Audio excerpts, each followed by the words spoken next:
Tonight, crash tragedy. A pilot killed as his ultralight aircraft comes down east of Perth. Containers of uranium docked at Fremantle Port. Claims of a shipping bungle. Family heartbreak as a home goes up in flames. How a pet was saved from the inferno. A door blown off a brand new jet, sucking phones and shirts from passengers. The big banks facing a crackdown over a $1 billion payment rip-off. And all rise. David Warner receives a standing ovation in an emotional farewell at the SCG. Live from Perth, 7 News with Tina Altieri. Good evening, welcome to 7 News. A morning flight in an ultralight aircraft has turned to tragedy with a crash claiming the life of the 69-year-old pilot. The small plane took off just after 11 but came down a short time later on a farming property at Beverley. A yellow fabric wing and twisted wreckage, all that remains of the ultralight plane. The tiny aircraft came crashing down just after 11 this morning. It's a terrible situation for the family who were present at the time and may have seen this happen as well. The crash happened on a property near Little Hill Road in Beverley, around 130 kilometres southeast of Perth. The pilot took off from his own home but crashed soon after on his neighbour's property. The pilot, a 69-year-old man, was the only one on board. Emergency services arrived quickly, but the man couldn't be saved. Unfortunately, he died at the scene from the injuries sustained during the crash. The man is described as an experienced pilot who took up flying ultralights more than 20 years ago, an enthusiast who loved flying. He had been up in the air earlier today on a couple of occasions, I've been told. And then this eventuated, unfortunately, ended up in his death. An investigation is now underway as a family comes to terms with a tragic loss. Nick Overall, 7 News. A ship carrying radioactive material is tonight docked at Fremantle Harbour, sparking concern over the city's nuclear-free zoning. Unions claim the material is uranium and was mistakenly left aboard the ship bound for Freo. But the Port Authority says it's allowed within the law. A nuclear-sized stuff-up. 18 containers sitting on a ship in Fremantle Port that shouldn't be here. 7 News understands they contain uranium ore. The concern, though, from a worker's perspective is they don't know which containers contain that radioactive material. They weren't informed that it was coming in. They were supposed to stay in Adelaide and be sent to Singapore. We've been told it wasn't until after the APL Mexico City left on New Year's Eve, authorities realised it had the Class 7 radioactive goods aboard. They'll stay on the ship and can't be touched. The Fremantle Port says the radioactive cargo is permitted because it's only transiting through and not being handled. But there's questions tonight as to whether it falls in line with the City of Fremantle's nuclear-free policy. It states the council would object to uranium being stored or transported in or through the municipality. And there should be really clear communication around this, and not just for workers but also for the public. We're about to enter into a new era with AUKUS, around where radioactive material will become a much more common part of this part of the world. And that we need to get these protocols right from the start, so there's transparency. The ship will sail tomorrow, the radioactive cargo will be gone, but questions will remain. Lockie Burns, 7 News. It's been a tragic start to the new year for a Medina family who lost almost everything in a house fire overnight. Dozens of firefighters were called to battle the blaze, believed to have been sparked by a battery. The home couldn't be saved, but as Nick Overall reports, the family pet was. This is the moment a family of 6 lost almost everything they owned. At 2:30 this morning, their home on Monday Way erupted into flames, a mother and 3 children inside at the time. The flames, took over well and truly of the garage area and all that, and then shortly afterwards we could see smoke billowing out of the roof, and then flames 3 to 4 foot above the roof. One neighbour was forced to turn their garden hose on the blaze as it came within metres of gas bottles. Others on the street could only watch in shock. The occupants were lucky to escape without injury. 4 firefighters rushed back inside the burning home to save their cat. She was distraught and worried about her cat being inside. Unfortunately, cats are quite cunning and they will find a good place to hide. So, yeah, in this case, it was a good outcome for the cat and for the owners. You can see from the damage today the flames have left the house gutted. The good news is the mother and her 5 children have been offered temporary accommodation while they search for a new place to call home. Investigators have deemed the blaze accidental. It's believed it was sparked by a lithium battery. Lithium batteries are becoming a continual problem for us with starting fires, and they're quite unsafe, so we'll ask people if you've got them on charge to stay with them, and also if you're charging lithium batteries, try and do it outside. An online fundraiser has now been set up for the family as they begin to rebuild. Nick Overall, 7 News. Pilots on an Alaska Airlines flight have made an emergency landing after one of the doors blew out shortly after takeoff. The sudden drop in pressure caused a child's shirt to be ripped off and sucked passengers' phones out of their hands. A gaping hole in the fuselage, about the last thing you want to see as a passenger. The plane fell. It was just like the plane fell. I woke up from my nap and then the masks came down. And I think that's when things started getting really scary. The Alaska Airlines flight took off from Portland in the US. Just 20 minutes later, it was back on the ground. On board, more than 170 passengers and crew. All survived. There was thankfully no one seated near the window. I think I was just more concerned with the plane dropping, that initial drop. But after that initial drop, and I looked outside, it was going pretty smoothly. I think it was just everyone freaking out inside made me freak out. Nobody knows yet why the door malfunctioned. This Boeing 737 MAX is just 2 months old. On this particular plane, Boeing includes an extra door between the wing exit and rear exit. A child sitting nearby had his shirt ripped off by the sudden decompression. I heard someone's shirt flew off through the door, and someone's phone went out the window. Passengers' phones were torn from their hands. I think in the moment, I didn't think that there was a whole door missing. When I saw the picture afterwards, even when I see it now, I don't believe it. This after a fatal crash between 2 planes in Tokyo. A horror week for the airline industry. Sarah Jane Bell, 7 News. A long-distance rowing race has ended in tragedy for a Perth team. 62-year-old Alistair Putt from Mount Hawthorn, who was 3 weeks into a gruelling event, has died of a suspected heart attack. Mr Putt's team, Aussie Old Salts, was raising money for a domestic violence shelter in the Kimberley. Disgraced Paralympian Oscar Pistorius has just spent his first night out of jail more than a decade after murdering his girlfriend. His release halfway through his 13-year sentence has sparked outrage in South Africa. The victim's family says there can never be justice. 7.5 years after he was jailed, Oscar Pistorius is out, but hardly free. He was secretly released from this Pretoria jail in the early hours, taken to his uncle's expansive gated estate, where he must live for the next 5 years on parole. He did make a mistake, he served, and then, I think it's high time now he comes back to the community. I hope to see him one day back on the road, running again. The Olympic and Paralympic star, dubbed the Blade Runner, was convicted of murdering his girlfriend, Reva Steenkamp, firing 4 shots through a bathroom door in 2013.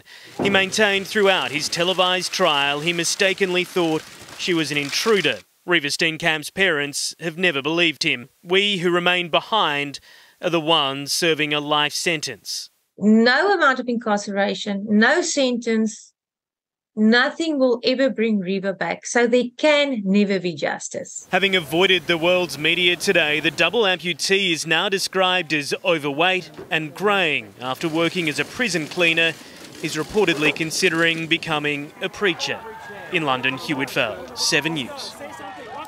Back home, and Perth tenants are still facing an uphill battle to secure rentals, despite the government introducing a raft of measures to try to ease the housing crisis.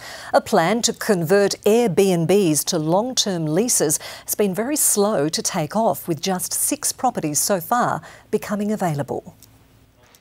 House hunters can only shake their heads. It's just ridiculous. Free space at a home open is tough to find, let alone a lease. Oh, man, it's hard. It's really hard. The state government has a range of strategies to help. Late last year, $10,000 incentives were offered to Airbnb and other short-term rental owners to turn their places into long-term rentals. So far, 6 properties have transitioned. There have been 211 expressions of interest. It's really not enough. It's just not enough to go anywhere near easing the housing crisis that West Australians are facing. Visa subsidies are available for skilled migrants, $10,000 to help cover expenses. Since May, only 16 tradies have moved here. That's a flat-out fail for the Labor Party when it comes to this scheme. The state government blames Commonwealth visa processes and the physical relocation time. There have been 346 visa subsidy applications. Funding's available for up to 1,100. A wage subsidy's been more successful, helping businesses take on apprentices and trainees. 150 spots have been filled. Now funding's available for another 150. I think around training there has been some good work done. 20,000 extra homes are needed to balance the market, so house hunters aren't lining up for months. Please just help us. Help do something. Rory Campbell, 7 News.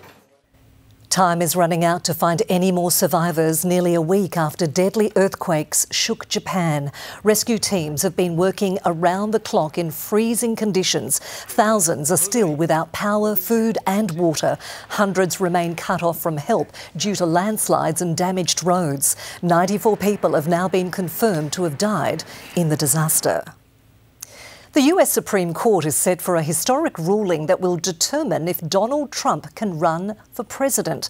The justices agreed to hear Mr. Trump's appeal against a Colorado ban that disqualified the Republican frontrunner for his role in the January 6 attack on the US Capitol.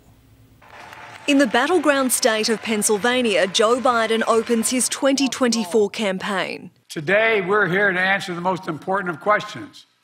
Is democracy still America's sacred cause?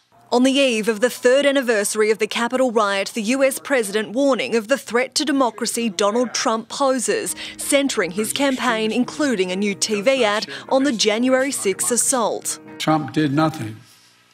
It was among the worst derelictions of duty by a president in American history. Now the US Supreme Court will decide if the former president is eligible to be in the race, taking up Donald Trump's appeal to a Colorado ruling that barred the Republican frontrunner from the state's primary ballot, finding he'd engaged in insurrection. The Supreme Court decision to have sweeping implications, with challenges filed in 34 other states.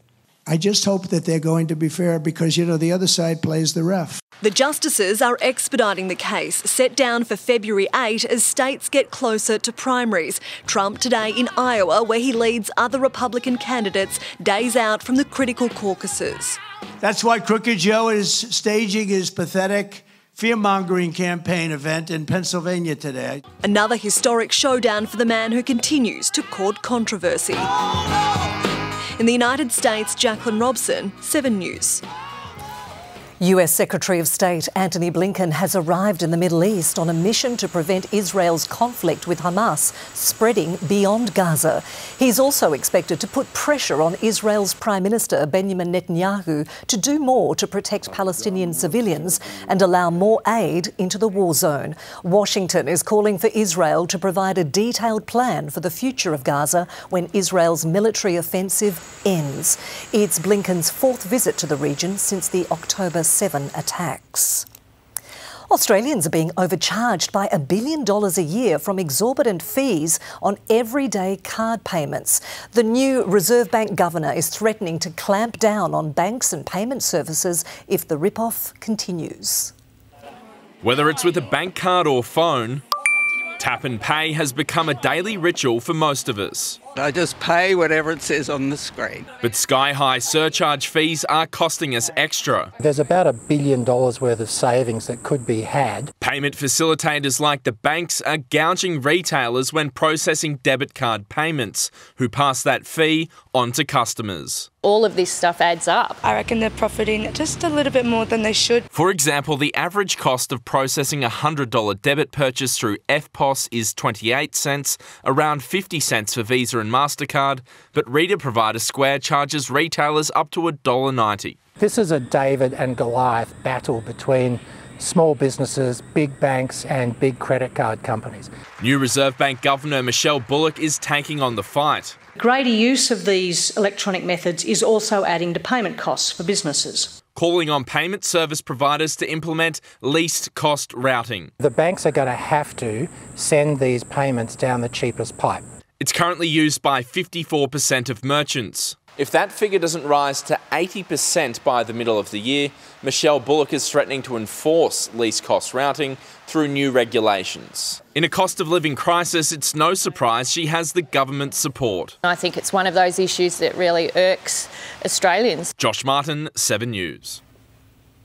David Warner has sealed a brilliant career with a win at the SCG.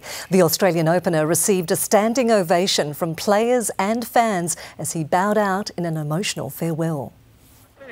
We've seen him emotional before, but surely this moment would surpass all others. David Warner's last time on the pitch as an Australian Test cricketer. A man who may have divided opinion, but he dominated opening the batting in Australia for Australia. His final knock, 57, out after review. Well, it's game over for the game changer. And David Warner farewells Test cricket.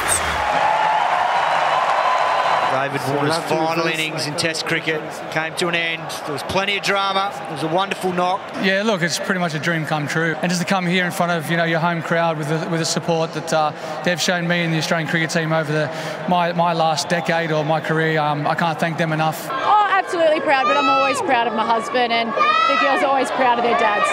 But an incredible turnout at the SCG today. You proud? Yeah. Walking off the nerves as he headed out for the final innings. An embrace with Usman Khawaja, a friend since childhood. There's even more emotion being shown there. Take it all in now. The words on many lips etched into the turf, the milestone etched into history. His appearance well received in the stands.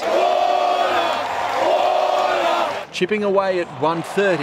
This is Warner at his absolute best. It could have been over early. No control over that at all. He thought that's going straight down that man's throat. But Warner's freewheeling ways got him to a half-century, raising the bat one last time. And this is a glorious finale. I love him. He's a good batter. He's always been good for Australia. He's going to go down as one of the best Australian openers ever. The average Australian loves him at the end because they're a real fighter. So how does David Warner want to be remembered? Exciting, entertaining, and I hope I put a smile on everyone's face. Tom Hartley, 7 News. You're watching 7 News live from Perth. Coming up, highway blaze. What sparked this fire on the side of a busy Perth highway? 2 dead and thousands devastated in England's unfolding flood disaster. Plus, passengers run for the exits when a train is suddenly set on fire. And Hollywood mourns a 70s icon. Starsky and Hutch actor David Soul passes away. That's next.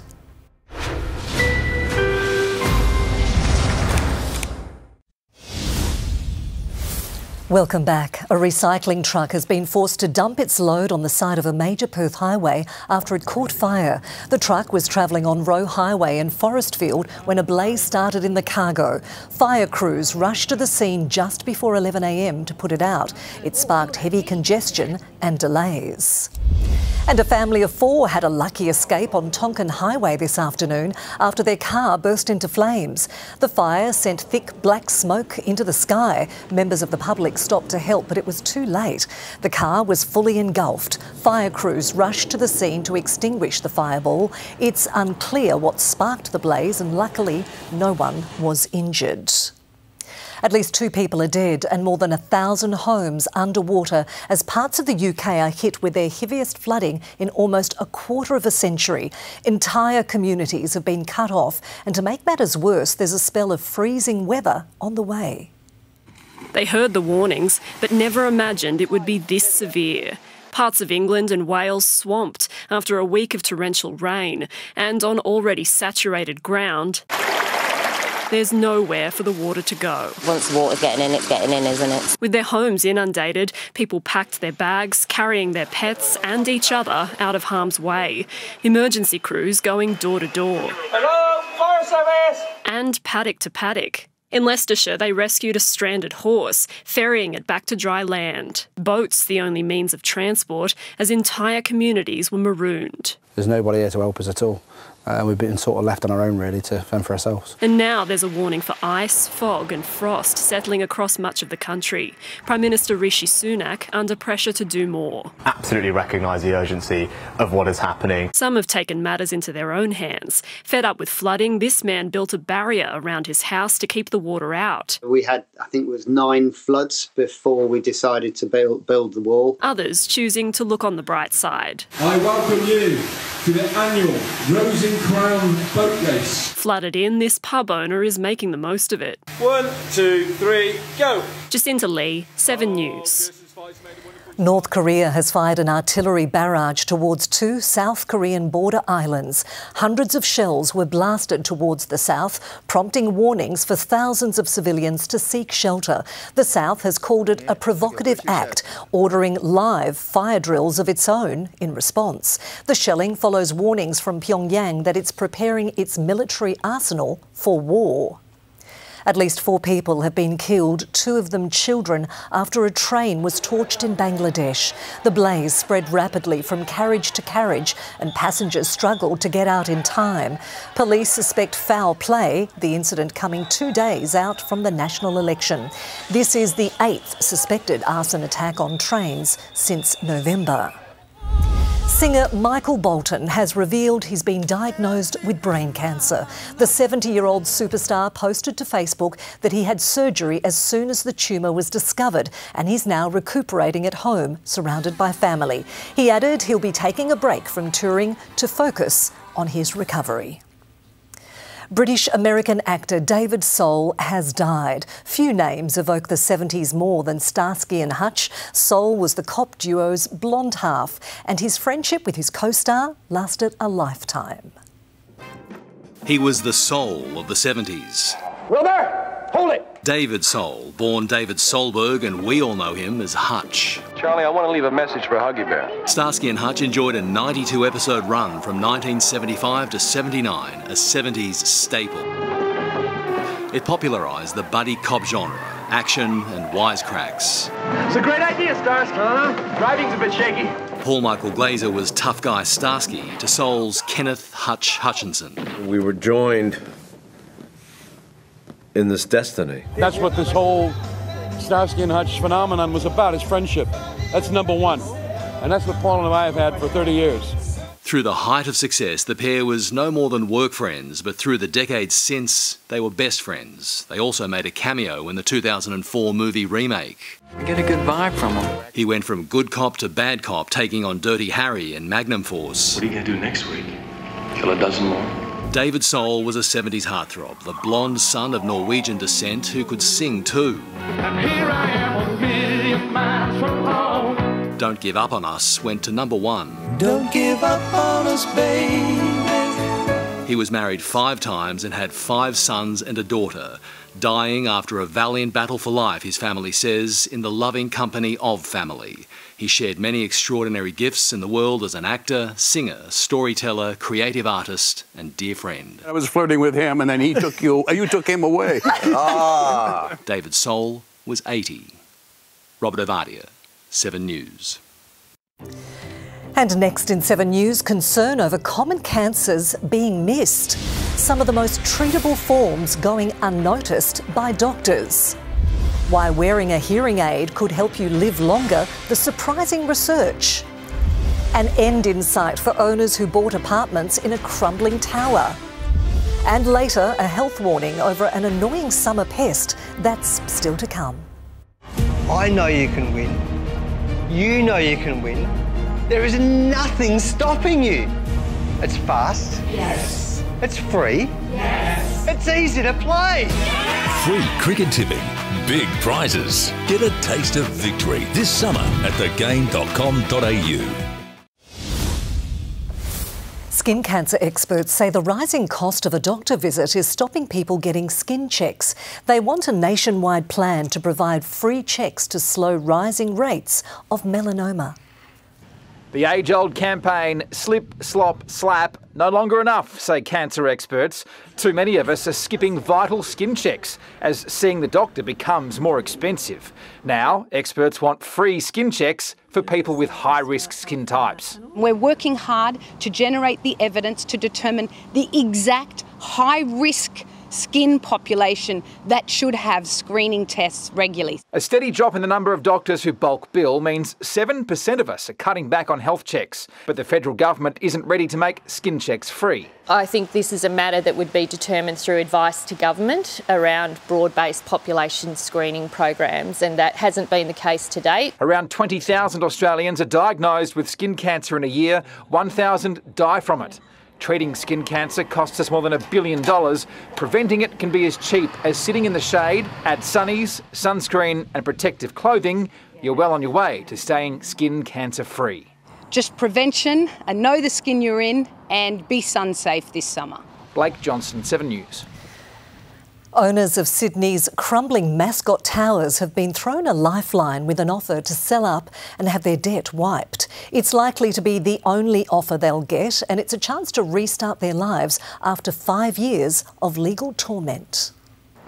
It's the problematic property that's costing its residents millions, but housing none of them. I walk away losing 1.7 million. Tracy Sheehan was one of hundreds forced to evacuate Mascot Towers over fears it could collapse. That was 5 years ago. Homeless, basically, with a 2.5-year-old at the time. The 55-year-old single mother is still paying off a $700,000 mortgage for a home she can't even live in. Now, owners like Tracy have been thrown a lifeline. What they're going to be able to do is to walk away with no debt. The proposal, sell their property to a third-party syndicate, which will pay to fix the 11-year-old building and resell the units. Each owner entitled to a percentage of the sale price. The bank will discount their outstanding loans. The government will also chip in. What we're trying to do here is to make sure people walk away without the shadow of strata and mortgage debt on them. The catch? Well, the offer only applies to owner-occupiers, and 75% of them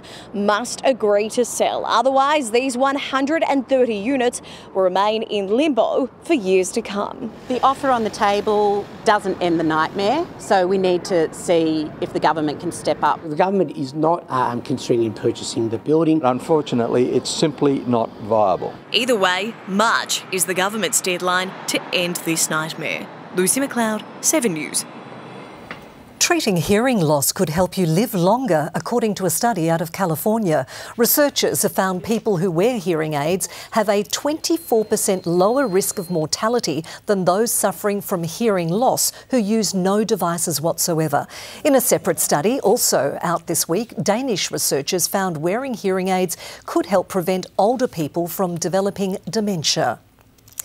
Well, it's that time of year when there's a familiar buzz in the air. Mosquitoes are thriving in the steamy weather conditions, creating a heightened risk for potentially deadly viruses, prompting a new warning tonight from health authorities to protect yourself against bites. Persistent, wet and warm weather. Perfect conditions for pesky mosquitoes to thrive in.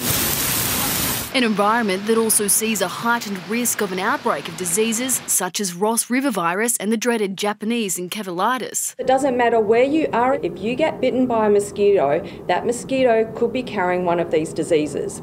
And some of those diseases are potentially fatal.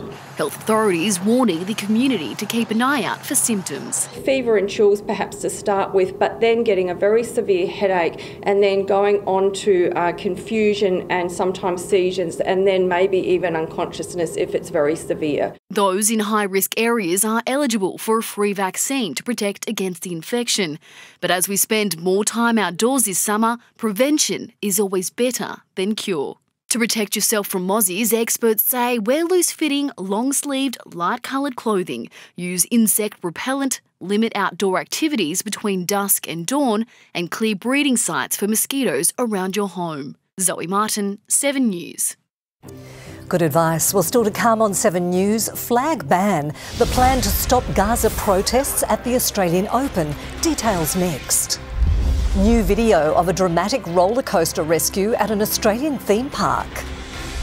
Plus, companies to be named and shamed over gender pay gaps. Details next. And coming up in sport, David Warner exits Test cricket with his head held high and one last victory. Plus, Rafael Nadal's Australian Open in doubt after another injury scare. 7 News knows Perth. Headlines flash by all day. But to know the news, watch 7 News at 6 o'clock. And here's why. It was members of the gang crime squad that arrested him. Our reporters are newsbreakers. Are you a victim of their negligence? With more exclusive reports that dig deeper and demand answers. We commit to travel to wherever the stories happen, even the front line. Chris Reason from Channel 7 Australia. As international news unfolds in Europe. We're live to you at 6 p.m. Breaking down the global issues that matter back home in Perth. 7 News understands. Our reporters travel from suburb to suburb. Here in Joondalup and across our state to bring you the news. I can confirm. This is the team we trust. And thank you for trusting 7 News.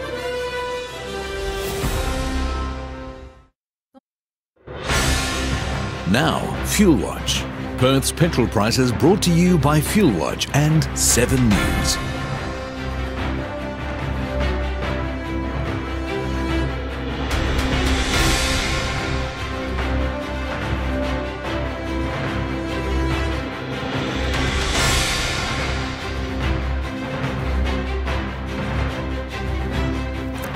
It appears WA's recent COVID wave is behind us, with case numbers dropping. The most recently released data, which was for the last week of 2023, showed a drop of 11% on the previous week, though the number of hospitalisations were up. The Albanese government will name and shame companies as it seeks to close the gender pay gap. From next month, employers with 100 or more workers will have to pay discrepancies between male and female employees published online. It's about $26,000 a year that women get paid less than men, and we don't think that's fair. On current projections, the national gap won't be closed for another 26 years. Movie World has released a video of staff rescuing more than a dozen thrill seekers stuck on one of the park's roller coasters. The DC Rivals hypercoaster was stopped when an operator spotted a scarf entangled in one of the wheels. It left riders suspended 50 metres above the ground. Not exactly the thrill they'd been seeking. They were eventually escorted down an emergency stairwell. Palestinian flags will effectively be banned from the Australian Open in a move designed to stop disruptive protests. Under the rules, spectators can only wave national flags at matches if a player from that country is competing. Organisers are prepared for the stars, for a record crowd and to stop Gaza protests like we've seen at other events. It's scenario planning. And we've been through training on it. They'll strictly enforce the rule that fans can only bring flags to a match featuring a player from that country. Israel's Guy Sassoon has entered the wheelchair event. Several Israelis may also play in qualifying. But no Palestinian players will be here. You cannot display the flag if your nation is not competing. Russian flags remain banned. Open officials expect to smash last year's 3-week crowd record of more than 900,000, largely because next week, as well as qualifying, there'll be 4 charity nights featuring 10-time champion Novak Djokovic, two-time winner Naomi Osaka, reigning Wimbledon champ Carlos Alcaraz and rising Aussie Alex de Minaur. And for the first time, the actual tournament itself will start on a Sunday. In ticket sales, we are way ahead of where we were the same time last year. A new initiative for fans this year, a special courtside bar, which organisers hope will create a party atmosphere. Officials admit some players may balk at the rowdiness, but this Grand Slam first is based on golf's famous party holes. It is just going to go booyah, like it's going to be fantastic. Nick McCallum, 7 News. Anna's back with more sport and a fitting farewell for David Warner, Anna. Yeah, it was Tina Turner. Australia may have completed a clean sweep, but today was all about the retiring opener. Coming up, all the highlights from Warner's last Test innings and who he's backing to fill his place. And comeback concerns, Rafa rolled with an injury scare. Welcome back. He's been dynamic and divisive, but in Australia's 8-wicket win over Pakistan, the SCG stood as one for David Warner's farewell from Test cricket. The hosts lost just 2 wickets, chasing down 130 on day 4. Warner didn't hit the winning runs, but did receive a standing ovation for one last half-century. Lifelong friend Usman Khawaja let his fellow opener go first onto centre stage. Now we'll cherish these moments for forever, and I didn't have anything to go back with him because I was tearing up. Test player 426 crossing home turf for the last time. From opponents, officials and commentators, respect. He only knows one way. He'll come out, he'll be aggressive. Look, we're in the entertainment business and I'm just happy to come out here and showcase what I try to do all the time. Khawaja's role, a brief cameo, LBW for a duck, starring in his 112th and final Test. David Warner hit on what we'll miss. 4 more box office. This is Warner at his absolute best. This time the charge and a beautiful strike. Oh, Warner, whack, take that. The final 50 for the batter builders, our best in all 3 forms of cricket. And this is a glorious finale. On 57, an LBW appeal overturned on review. Sajid Khan, a salute, hugs from Marnus Labuschagne. Game over for the game changer. It's the bull saying goodbye. Having played T20 for Australia before Test cricket, Warner wants a simple legacy. I think it's about being brave and bold and sticking to your game plan. Again, anointing Marcus Harris as his successor. I spoke about Marcus Harris, and the way that I love about Marcus Harris is he takes the game on. Sandpaper Gate, leadership bans, pub punch-ups. Warner's been polarising and prolific. Daughters and wife Candice credited with saving his career. I'm blessed to have her. 37-year-old Warner to finish where he started, playing T20 cricket. Most importantly, I want to win another World Cup for Australia. Pat Cummins, player of the series, a 3-0 clean sweep. Warner leading the team song. Andrew McKinlay, 7 News. Having swept the one-day series, Australia's all-conquering women were pumped in the first T20 against India. The top order collapsed, losing 4 for 33, including Ducks Vitalia McGrath and Ash Gardner. Phoebe Litchfield continuing her good form with 49, but it couldn't stop India cruising to a 9-wicket win. Australia hoping they can put on a better performance next match. Elise Perry's 300th international. There's a lot that I've learnt in the time that I've been here that has been so impactful on just my general life. Game 2 is tomorrow night. The Perth Scorchers have lost their first game of the season, going down to the Adelaide Strikers by 9 wickets. Matt Short was dropped first ball and he made the Scorchers pay with his 76 not out. Tonight, Matt Short. And then that one, way back. There we go, into the dancers, here he goes, the catch! Oh, he spilt it. Oh, it's into the drum kit. It brings to an end a 10-game unbeaten run for Perth. The Scorchers now face the Sydney Thunder on Monday.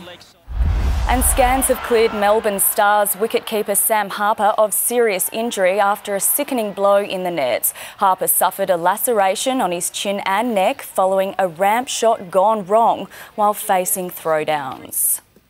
Rafael Nadal has thrown fresh doubt over his Australian Open campaign with another injury scare. The sore Spaniard heads to Melbourne unsure if he'll be able to compete. It's the sight that left even the man himself with his heart in his mouth.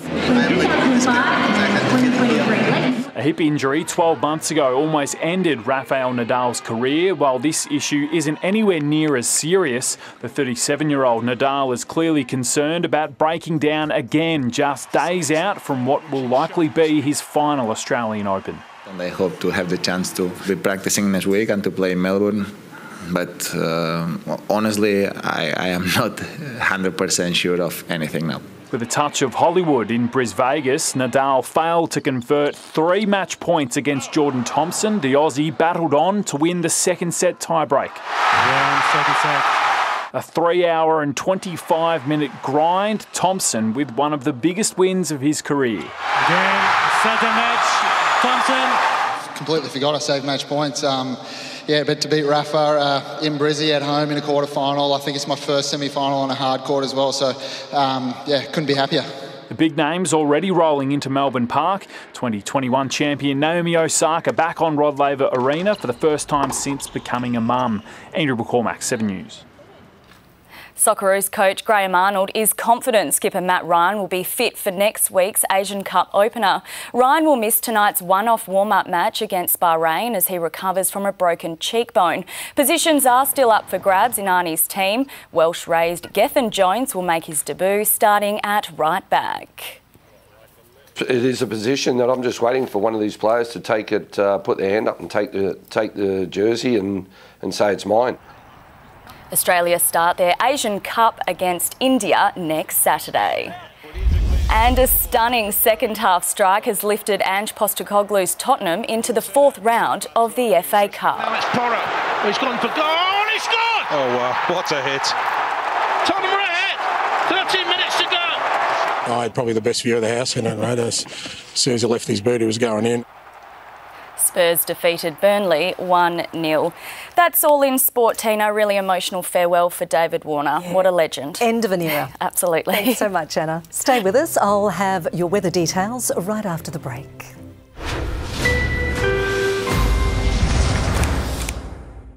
I know you can win. You know you can win. There is nothing stopping you. It's fast. Yes.